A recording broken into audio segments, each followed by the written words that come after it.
How to log in into customer's bank account. Hello guys, this is Atticus and welcome back to another tutorial video. In today's video, I'll teach you guys how you can log in into customer's bank account online. So without any further ado, let's dive right into it. First, open up a web browser and search for customer's bank account. After you're there, you can simply tap on this online banking option by Customer's Bank. After you tap on it, this page should open up by Customer's Bank.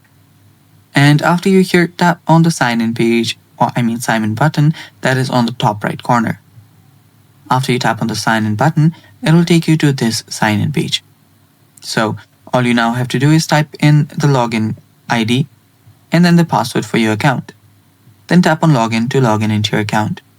If you want to make it easier for the next time, you can check this box called Remember Me as well. And you're good to go. And that's how you log in into your customer's bank account. Thanks for watching. Stay tuned for more upcoming videos. And if you haven't pressed the bell icon yet, press the bell icon as well so you get notified when we release our new videos. Thanks for watching. Bye-bye.